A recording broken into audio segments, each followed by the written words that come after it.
Video like जरूर कर लीजिए और ऐसे वीडियो लगातार फ्री में पाने के लिए चैनल को तुरंत सब्सक्राइब कर लीजिए और बेल आइकन को जरूर टैप कर लीजिए ताकि आगे भी सारे वीडियो आपको मिलते रहे। यूट्यूब में फॉलो करते हैं तो प्लीज ये वाला फ्री टेलीग्राम चैनल जरूर ज्वाइन कर लीजिएगा। सारे नोटिफिकेशन सारे अपडेट यहीं पे आते हैं, ध्यान रखिए। नमस्कार साथियों, स्वागत है आप सभी का ऑनलाइन एग्जाम प्रिपरेशन पर which is the part of study for civil services. दोस्तों, लास्ट वीडियो में हमने मोस्ट इंपॉर्टेंट टॉपिक की सीरीज में डिसीजेस पढ़ी थी, मनुष्य में होने वाले रोग देखे थे, जीवाणु जनित, विषाणु जनित और भी अन्य प्रकार के रोगों को जाना था। आज हम देखेंगे पौधों में होने वाले रोग जो कि जीवाणु से होते हैं, कवक से होते हैं या फिर किसी तत्व की कमी से होते हैं। तो आज हम ये वाला टॉपिक कवर करेंगे, इंपॉर्टेंट टॉपिक है। पूरा वीडियो ध्यान से देखें और वीडियो को लाइक जरूर कर दें। चलिए शुरुआत करते हैं। रोग का नाम, जैसे कि आलू में सैथल रोग होता है, ये किस जीवाणु के होता है, किस जीवाणु के द्वारा इसका जन्म होता है। तो ये जो रोग है एक तो ये रोग का नाम याद रखें। आपसे पूछ सकते हैं कि सैथल रोग किस सब्जी में होता है, किस पौधे में होता है, तो याद रखें कि आलू में होता है। तो आलू का जो ये रोग है ये स्यूडोमोनास सोलानेसीरम जीवाणु के कारण होता है। क्राउन गाल रोग, ये जो रोग है ये रोग होता है एग्रोबैक्टीरियम ट्यूमीफेसियंस के कारण। बंद गोभी में काला गलन रोग एक पाया जाता है, ये होता है जैंथोमोनास कैम्पेस्ट्रिस के कारण। इसके बाद नींबू का कैंकर रोग, ये प्रश्न बहुत एग्जाम में पूछा है, कैंकर रोग किस में होता है, ये जैंथोमोनास सिट्री के कारण होता है, इसको याद रखें। इसके बाद पौधों में कवक के द्वारा जो जन्म लेते हैं रोग, कवक जनित रोग कौन कौन से, आइए जानते हैं। गेहूं में काला कीट रोग, इनके अलग से इस प्रकार से भी पूछे जाते हैं। निम्नलिखित में से कौन सा जीवाणु जनित रोग नहीं है, निम्नलिखित में से कौन सा कवक जनित रोग नहीं है, तो ऐसे भी प्रश्न पूछ सकते हैं।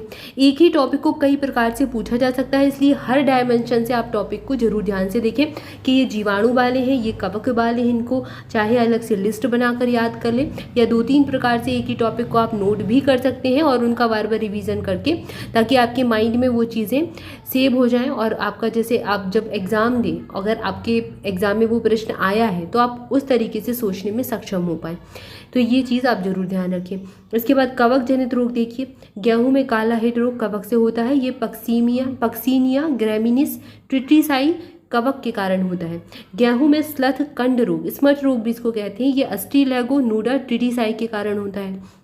इसके बाद आलू में अगैती अंगमारी रोग होता है, ये अल्टरनेरिया सोलेनी एक कवक होता है, उसके कारण होता है।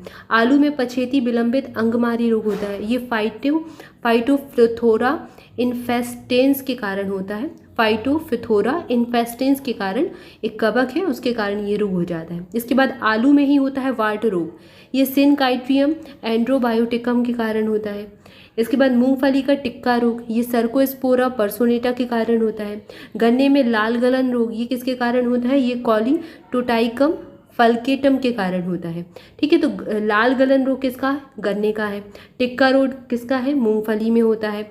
वार्ट रोग किस में होता है, आलू में होता है। अगेती और पछेती अंगमारी रोग ये आलू में होता है। स्मट रोग किस में होता है, गेहूं में, और काला कीट भी गेहूं में होता है। तो इस प्रकार से भी इसको याद रखना है।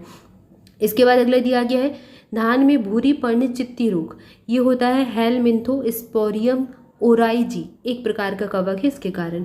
अरहर में मिलानी रोग होता है, ये फ्यूजेरियम उडम के कारण होता है, ये भी एक कवक है।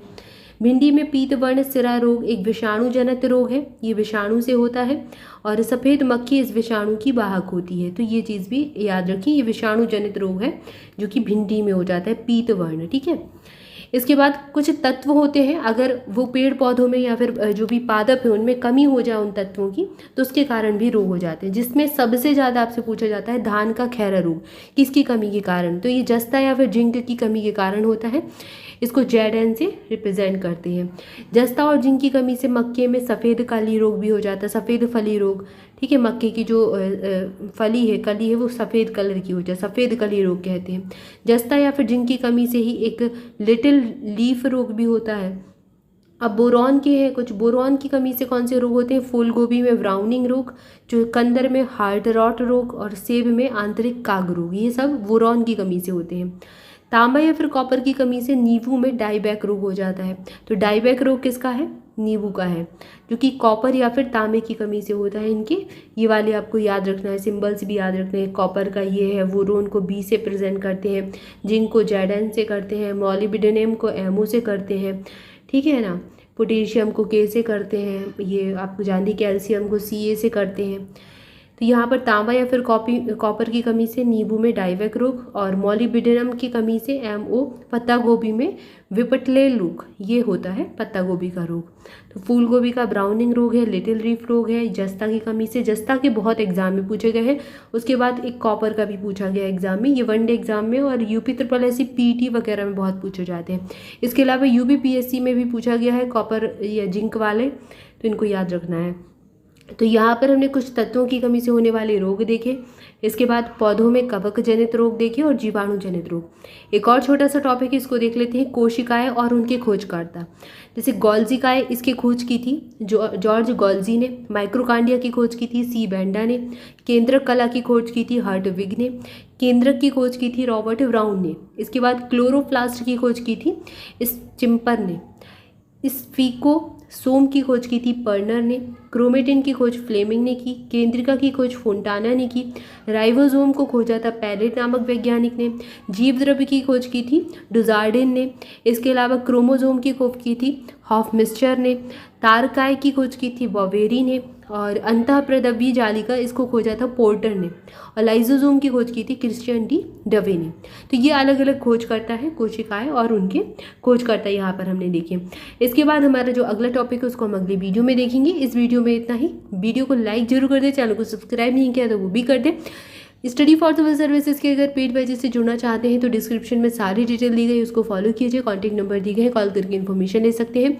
UPPSC 2024 प्रीलिम्स के लिए हमारा नया बैच शुरू हो चुका है और प्रीलिम्स, मेंस और इंटरव्यू की कंप्लीट प्रिपरेशन का भी फाउंडेशन बैच शुरू हो चुका है। एक फाउंडेशन बैच शुरू है जिसमें आप बेसिक से पढ़ सकते हैं, तो जो भी नए स्टूडेंट है उसको ज्वाइन कर सकते हैं।